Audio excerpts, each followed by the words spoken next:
Good morning. It is Tuesday, the 25th, I believe, yes, of March. We're almost come to another month.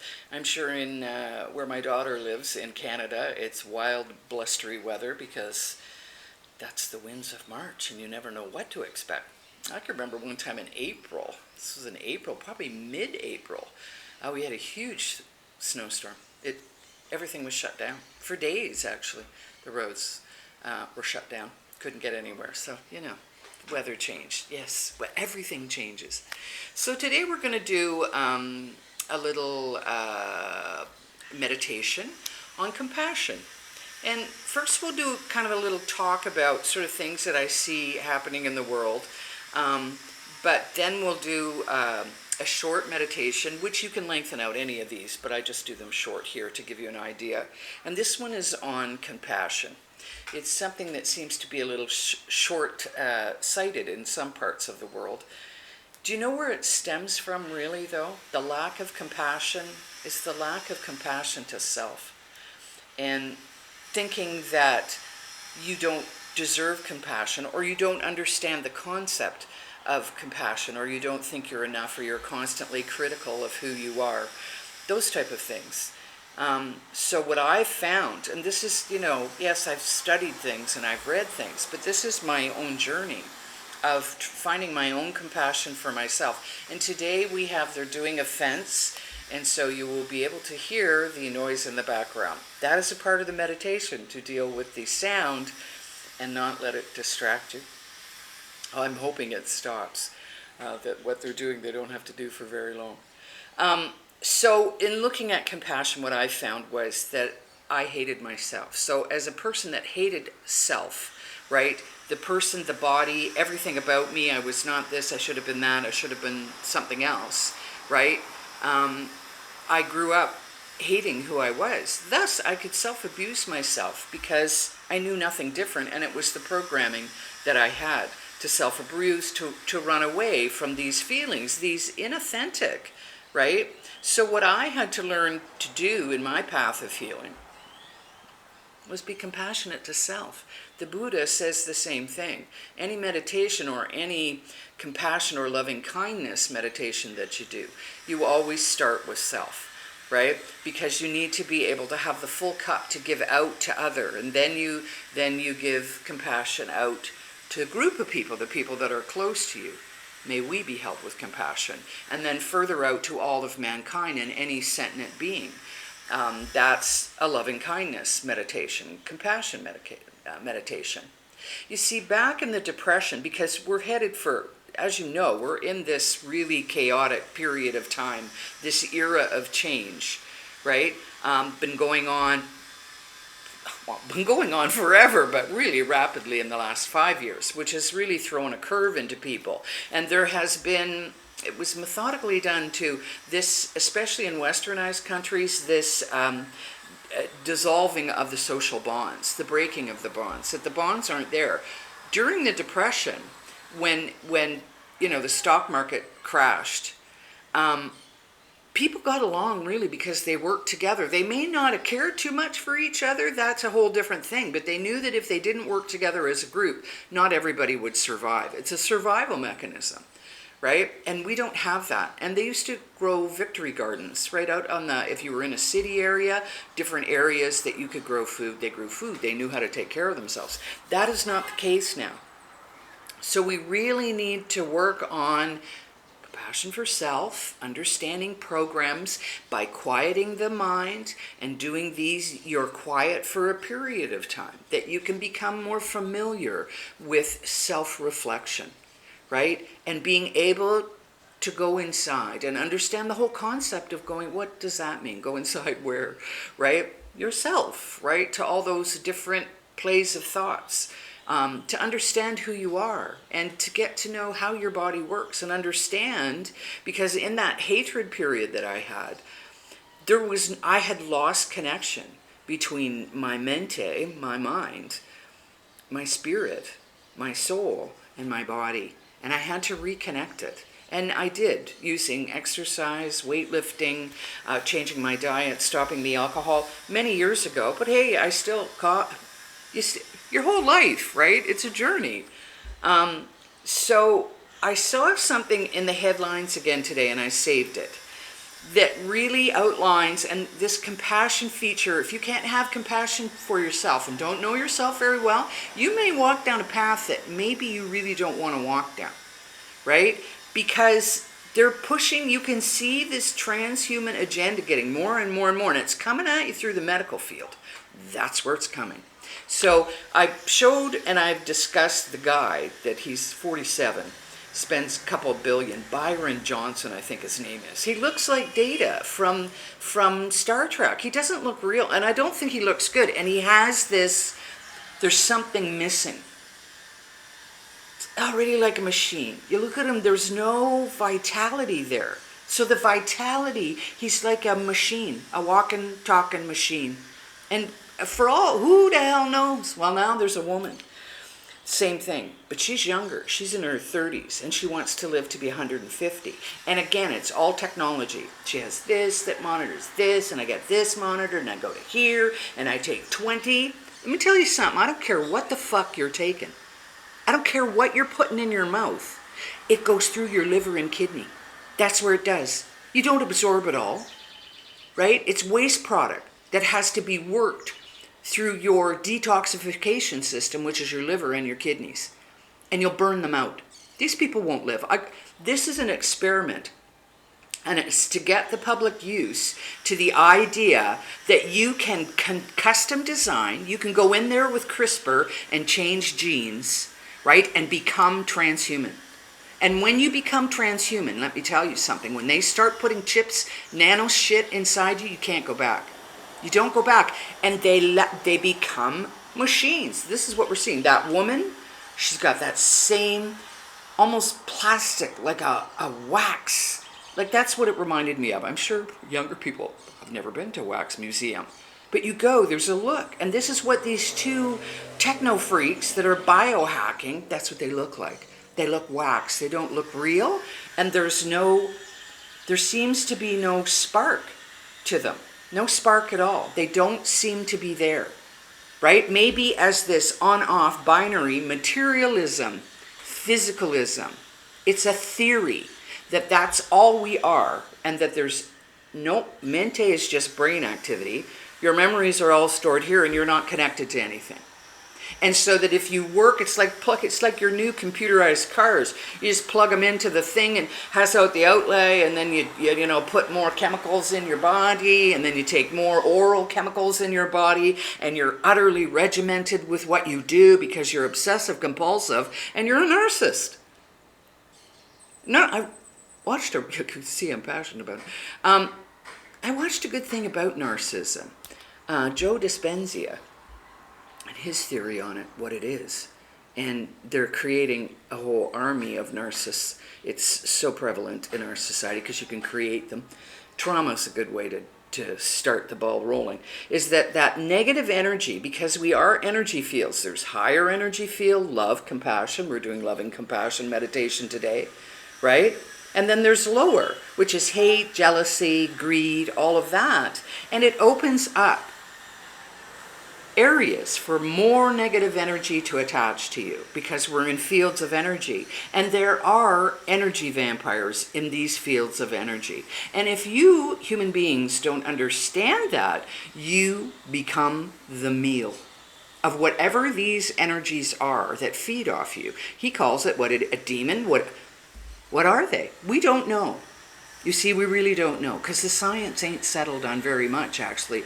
But quantum physics is certainly bringing new light to who we believe that we are, right? And 55 trillion cells in our body full of atoms. And atoms are like vortexes of energy that are potential fields, and that's where it gets in. There are some believe that each cell in your body is conscious. It's a hologram of the whole. There are more and more that we think we're in a simulation, and they're trying to put you in a simulation.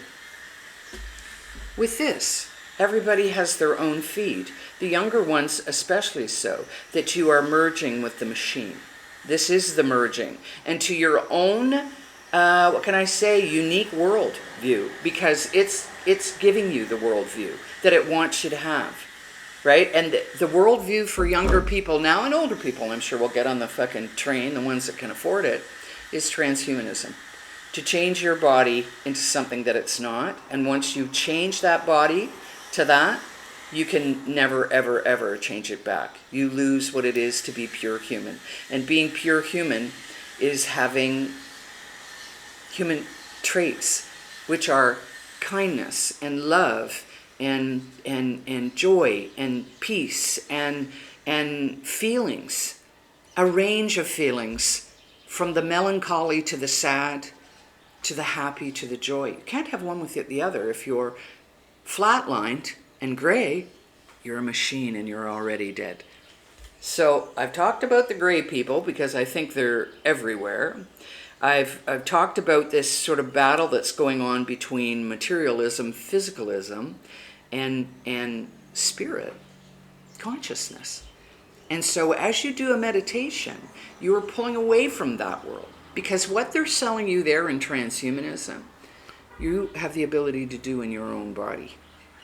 Many things that are a part of our human nature have been denuded, and because we don't use them, they may be gone forever, they may not. I believe that meditation, further self-reflection, helps you to get in touch with the inner body, which helps this epigenetic, the thoughts, have a direct influence on your genes and your DNA. And DNA is funny. There's jumping DNA, it can move around, right? They say that there's junk DNA. I don't believe there's any junk. It's just we don't know how to activate that specific DNA, right? We are fascinating beyond belief what we humans can do and the power we have. Everything that they're trying to do in a transhuman, we can do with the power of our own thoughts and mind and consciousness. One more thing about Elon Musk. He's going to have machines that have telekinesis and telepathy, because that's, now I heard patent, I guess, if you create a machine, right? But we are that you cannot deny when you look at so many stories and people that have had near-death experiences, or people that have enhanced focus and ability to get in to the fields, right? About how that changes your life and changes the human body and the genetics and the DNA, these fractal antennas. So I think now the sound has stopped, so let us start. So I want you to get yourself comfortable, and I'm going to start with, this is my little compassion bell, to send out compassion. So I'm going to ring it 3 times and then we'll start.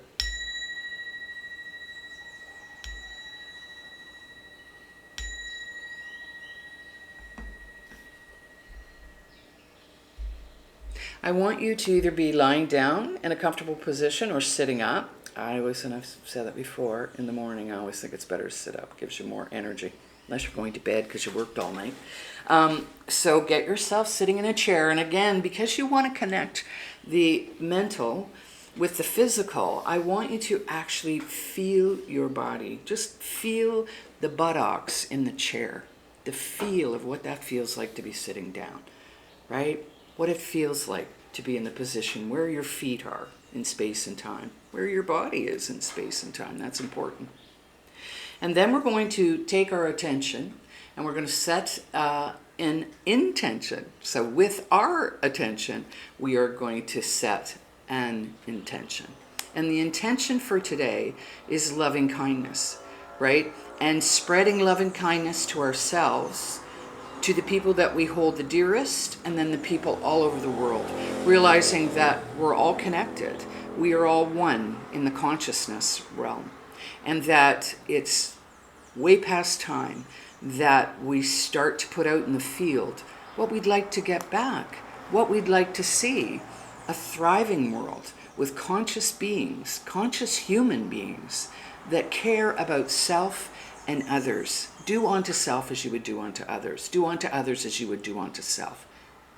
right? And that you don't want to be transhuman. You want to be, as Greg Braden would say, pure human.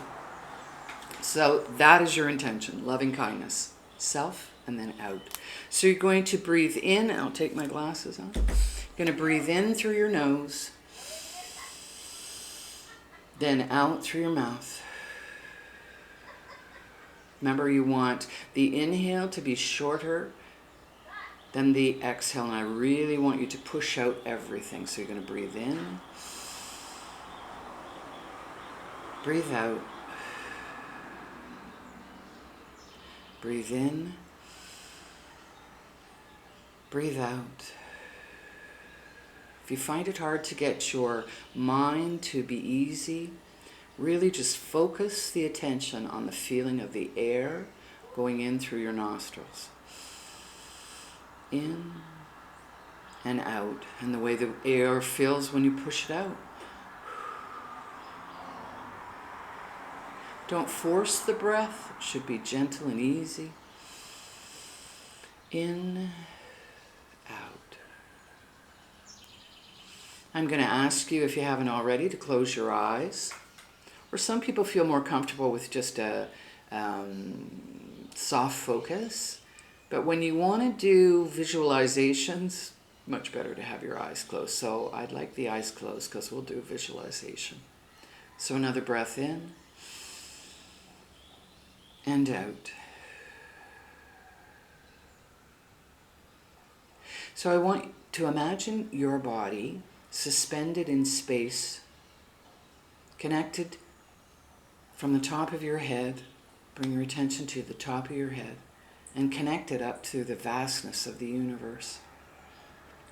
And you want to bring in that beautiful golden, white, radiant, crystalline light. Whatever you imagine that light to look at, I want you to see it coming in through the top of your head. Breathing in, breathing out, breathing in, breathing out. And I want you to take that energy in, and again, just start, we're not going to swish it around, we're just going to allow it to enter through the top of our head. And I want you to visualize it moving through the body, starting at the top, coming down, moving down into your face. And remember, the sound that we are experiencing with our sound awareness becomes a teacher, that we're not distracted by it. So breathing in, breathing out as that white light moves and spreads through your body. I want you, because we're going to be looking at love, and we always kind of consider the heart love. Let's bring our attention to the heart. You can put your hand there. It's up to you if you can make the connection.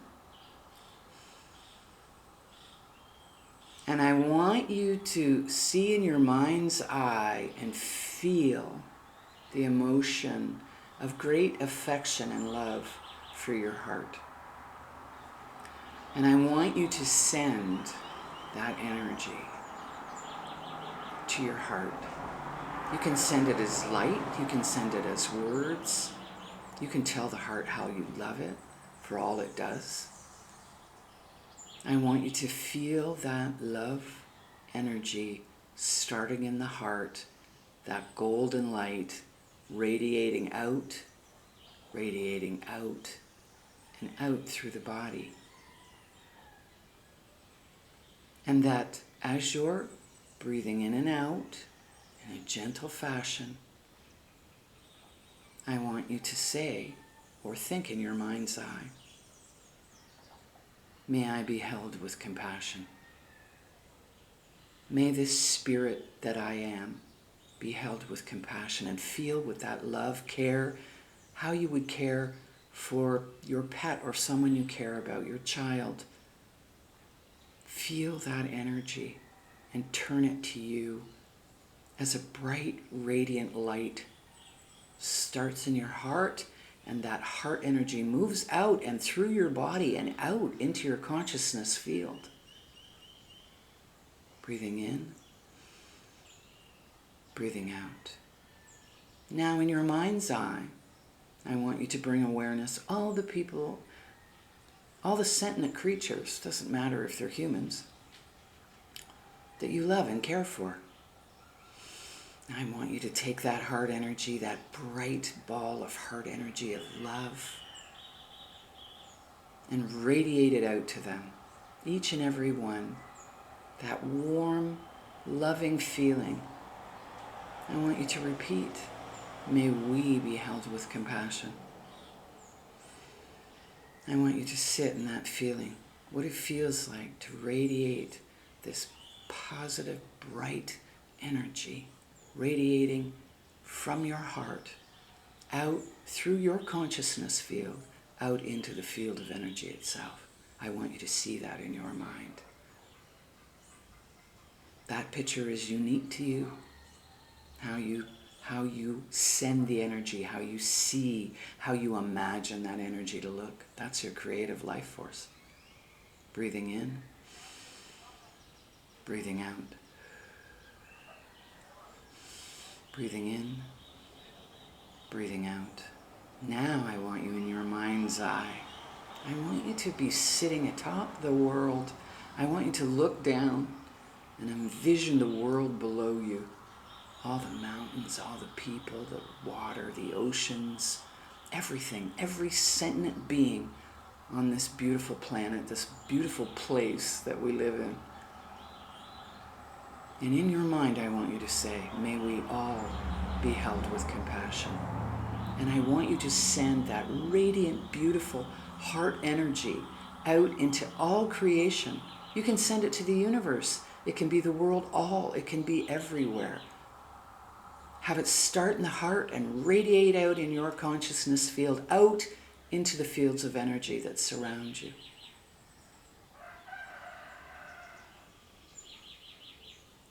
Breathing in, breathing out, breathing in, breathing out. I want you to hold this energy in your body, this radiating heart, love, kindness, compassion, energy, out through your consciousness field. Feel that love and compassion radiating from your heart to you in your pure human perfectness. You are perfection. You are a divine spark connected to everything. And you have so much power. So spread that love, that compassion throughout your entire body and feel it vitalizing you. Feel it moving, not just in your body, throughout the field, the energy field. You are a pure human being. Breathing in, breathing out. May you hold this meditation in your heart throughout the day and be able to reflect back on it. And may you use this meditation to become more compassionate and caring to yourself. We're going to count ourselves out of this. We'll start at 3. Start to bring yourself out at 2 and 1. And come back into awareness of the here and now. So that is my compassion meditation, kind of adding everything that you've already learned about heart-brain connection, about bringing light in through the body, and then taking it to the heart field and have that energy radiating out, but radiating in. So I hope you enjoyed that, and we'll just ding this bell. I love it, the compassionate bell. May we be held with compassion. Oh, may all beings be held with compassion. I forgot. May I be held with compassion. Sorry about that. I just want to show you these beads. These lovely beads are made by the women up in Boqueta. The Aboriginal people, they're sold up there. They're beautiful. I love them. The colors all have meanings. More of these beautiful dresses the Aboriginals here, and each identify the certain groups of Aboriginals that they come from. It's beautiful, bright, gorgeous colors. So enjoy the day. Remember how powerful you are in your perfection of humanness, and that you can self-regulate. You can do these meditations, and with that, you're sending energy out into the field. You're also enhancing your own energy field, right? So that you're vital and full of life force energy, human energy, not this transhumanist gray stuff. That's not health. There's nothing healthy about that. You are health. You are the healer. You are the power. You have it all, kiddo. Take care. Have a good day. Thanks for watching.